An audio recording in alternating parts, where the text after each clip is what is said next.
beauté, graisse et grosses fesses. Cette femme avait charmé tous les hommes du monde. Son nom, Big Mom Amy, la reine des petits culs. Ses premières paroles incitèrent les hommes de toute la planète à rejoindre sa fameuse Totolando Family. Ma graisse, je vous la laisse si vous voulez. Mangez-la. Je l'ai laissée quelque part dans ce monde. Ah non, en fait c'est dans mon ventre. Tous se lancèrent alors à l'aventure, souhaitant rejoindre l'équipage des petits culs. Depuis, le monde entier connut alors une grande vague d'obésité. D'après certaines légendes, lorsqu'elle eut 10 000 abonnés, une lueur illumina sa face et l'on vit alors enfin le véritable visage de Mama.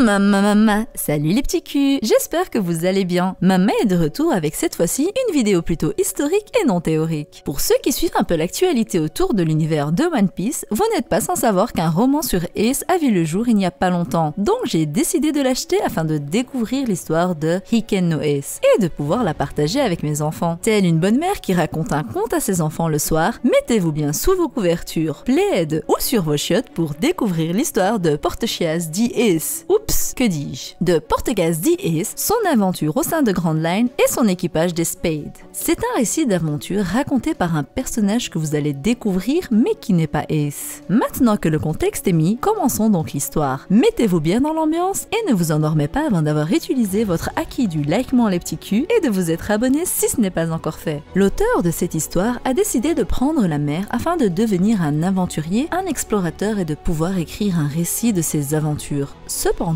alors qu'il décida de se rendre sur une île paradisiaque pour trouver un trésor, il s'y retrouvait coincé car cette île était entourée de courants marins empêchant quiconque de prendre le large. C'est alors qu'il vit un squelette et qu'il se questionnait donc sur son futur à lui. Le squelette était celui d'un homme ayant dérivé sur cette île avant lui, qui n'avait pas pu s'en échapper. Il entendit alors une voix lui suggérant de l'enterrer. Il se demandait alors s'il était devenu fou, mais c'est en se retournant qu'il croisait le regard de celui appelé Portegas D. Ace. Et oui les petits culs, Ace s'était aussi échoué sur cette île pensant trouver un trésor lui permettant d'acquérir une renommée, mais c'était sans compter le fait qu'il n'allait pas pouvoir la quitter. Alors que notre aventurier et l'auteur de ce récit ne souhaitait pas faire ami-ami avec Ace, ce dernier tenait à lui parler et à avoir son aide pour construire un petit bateau. Ace était déjà là depuis 6 jours et l'explorateur était là depuis 3 jours. Il était assez étonné de savoir que Ace avait tenu autant de temps car cela ne se voyait pas sur son visage qui était toujours radieux et souriant malgré le fait qu'il n'y avait plus d'espoir. Ace demanda alors à l'aventurier quel était son nom, mais celui-ci ne souhaitait pas le révéler. Ace l'appelait donc Deus, trouvant que la sonorité de son nom était belle. Deus pouvant signifier soit 2 au jeu de cartes ou 2 dés, soit malchance. Mais Ace ne l'avait pas choisi pour sa signification, mais pour sa mélodie et le fait que ça ressemblait à son propre nom, Ace. Deus portait un masque. Quand Ace lui demanda la raison, il disait que c'était son choix pour ne pas se faire reconnaître, et surtout car les aventuriers sont considérés comme des pirates, comme des criminels, et que dans son village natal, quiconque reprendrait la mer serait une honte pour la famille et sa famille se verrait alors harcelée des autres habitants. Cependant, contrairement à ce qu'on peut croire, Deus ne s'entendait pas avec son père ou encore avec son frère, mais il tenait quand même à les protéger. Ace parlait alors de son petit frère Luffy. Il avoua à Deus que c'était sa seule famille malgré le fait que le sang qui coule dans leurs veines ne soit pas le même. Deus s'exclama alors pensant que tout souriait à Ace. Il pensait que ce dernier avait des parents qui l'ont toujours aimé, mais Ace avoua que sa mère était décédée à sa naissance et quant à son père, il avouait que c'était le célèbre Goldie Roger.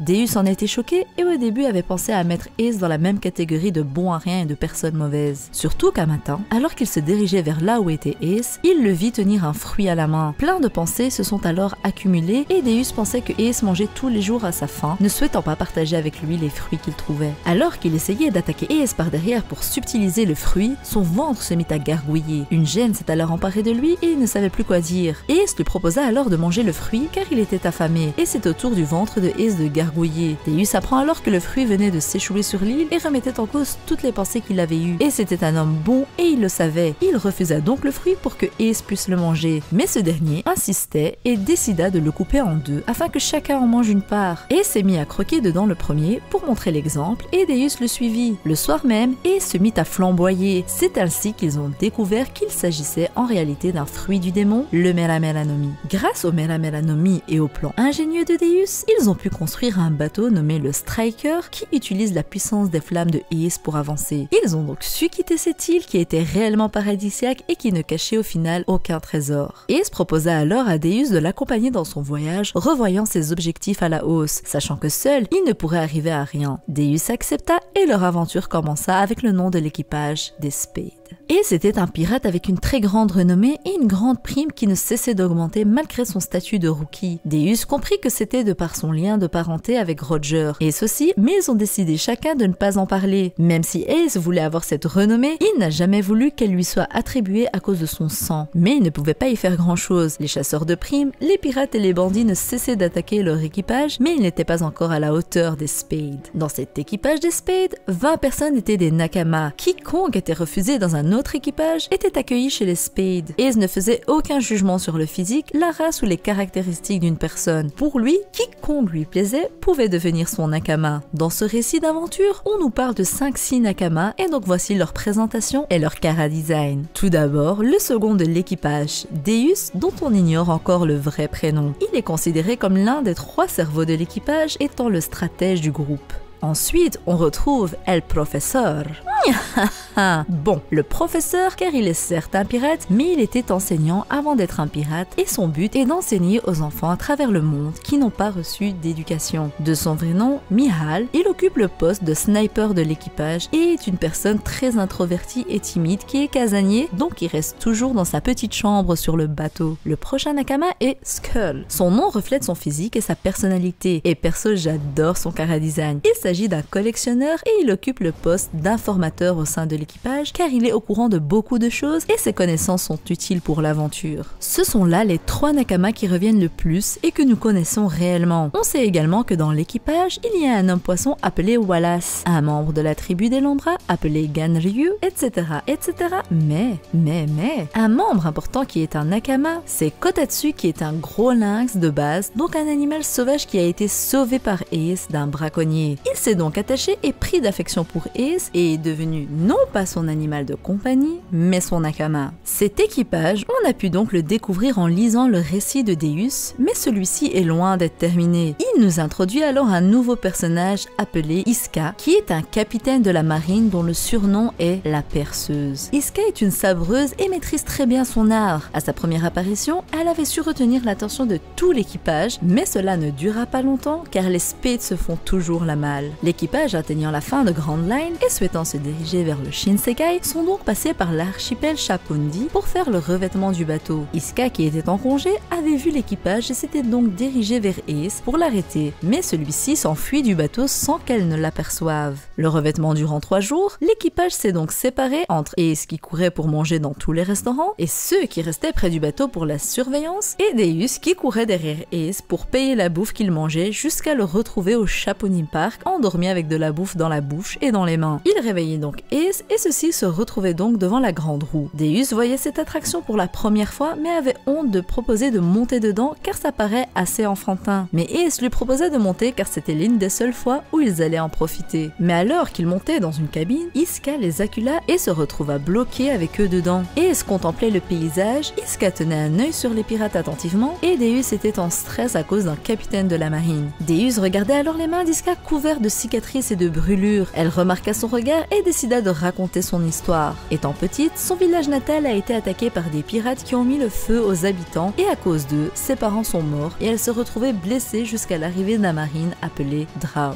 Et depuis, elle s'est jurée de rendre justice au peuple innocent et de le protéger des criminels. Une fois la cabine arrivée au sommet de la grande roue, elle fait une proposition pour le moins déconcertante. Elle propose à Ace de devenir marine. Elle appuierait sa candidature au QG et tous les Nakama de Ace pourraient aussi être des soldats de la marine. Elle admet savoir que Ace est un homme foncièrement bon et c'est pour ça qu'elle lui fait cette proposition. Mais Ace ne répond pas et ouvre la porte de la cabine et s'en va souriant et disant au revoir à Iska. Leur chemin s'était donc séparé jusqu'au jour de l'embarquement où Iska arriva aux côtés d'un vice-amiral de la marine proposant à Ace d'avoir une discussion sérieuse. Le vice-amiral en question était Drao, l'homme qui avait sauvé Iska et son village natal. Iska tendit donc une lettre à Ace, une lettre provenant du gouvernement mondial lui proposant de devenir un Shichibukai. Selon Iska, c'était une offre à saisir car Ace aurait pu rester un pirate et donc suivre son rêve sans pour autant être poursuivi par la marine. Un poste qui n'était proposé qu'aux pirates renommés et dont on craignait la puissance et la montée au sein de la piraterie. Poste de corsaire que Ace a directement refusé, admettant qu'il n'a jamais aimé ce système de Shichibukai et que ce n'était pas son but. Le vice-amiral était d'accord avec Ace et donc décida d'engager le combat pour l'arrêter. Il enleva donc son manteau et une silhouette baraquée est apparue avec des armes. Chelou, wallah j'ai pas su imaginer son chara-design. Il parle de canon, de flammes, un truc bizarre quoi. Bref, il combat donc Ace, mais il met également le feu aux habitations dans lesquelles se trouvaient des enfants. Ace décide donc d'aller les sauver et se retrouve dans une position défavorable. Deus intervient pour donc arrêter le vice-amiral et faire gagner du temps à Ace, et Iska prit la place de Ace pour sauver les enfants. Le vrai combat s'était donc engagé après que Drow eut dégagé Deus de son chemin. Deus pensait que Drow n'allait rien pouvoir faire contre Ace vu qu'il avait un Logia, mais le vice-amiral avait le Haki et pouvait donc infliger des dommages à Ace. Drow essayait de démoraliser Ace en lui disant que tout ce qu'il se passait dans le monde était de la faute des pirates et que dans leur cas actuel, si Ace n'était pas là, il n'aurait pas eu à mettre le feu aux habitations et qu'il était obligé de le faire pour rattraper les pirates.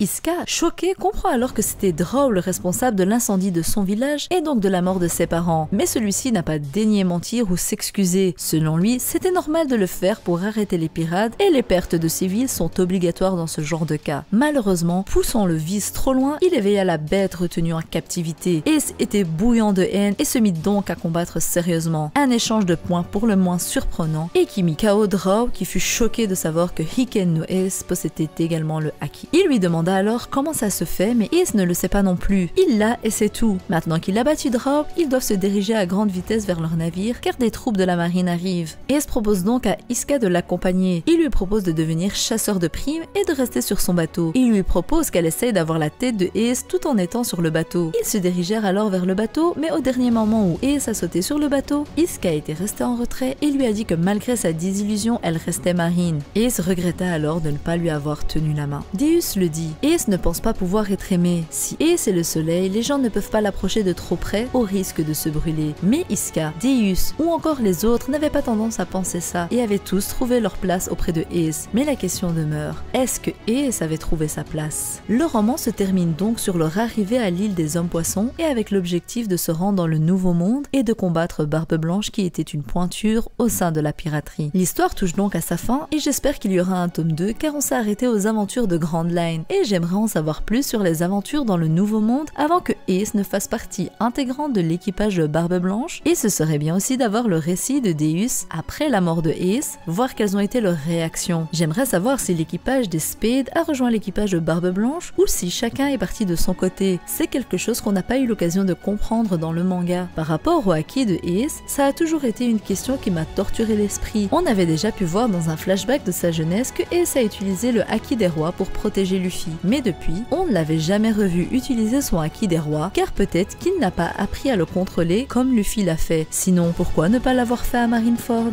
Ce n'est pas dit explicitement dans le roman qu'il a le Haki des rois, mais oui, il l'a tout simplement de par le flashback ou encore de par sa relation avec Kotatsu, le lynx sauvage qu'il a su apprivoiser. Je ne pense pas que ce genre d'animal sauvage peut être apprivoisé de par la gentillesse ou par un sauvetage. En tout cas, pour l'instant dans l'œuvre, chaque fois qu'il y a une bête sauvage qui devient docile, c'est grâce au Haki des rois ou encore dans le cas particulier de Otama. La vidéo est longue, mais j'espère que vous êtes restés jusqu'à la fin. J'aimerais aussi ajouter que si vous étiez intéressé par l'achat de ce roman, n'hésitez pas à sauter le pas, il est vraiment cool à lire. Je me suis retrouvée surprise à bien rigoler en le lisant et j'y ai même pris goût, espérant avoir une suite. J'espère que la vidéo vous aura plu les petits culs. N'hésitez pas à me dire ce que vous pensez de l'histoire et si vous avez lu le roman, dites-le moi dans les commentaires. Comme d'habitude les petits culs, go les 5K. Abonnez-vous, activez la cloche, le pouce bleu avec le Haki du likement pour qu'on soit de plus en plus dans la Totolando Family. Allez, bye bye bande de petits bâtards. Ah oui, j'ai failli oublier. Mama. Ah, bon,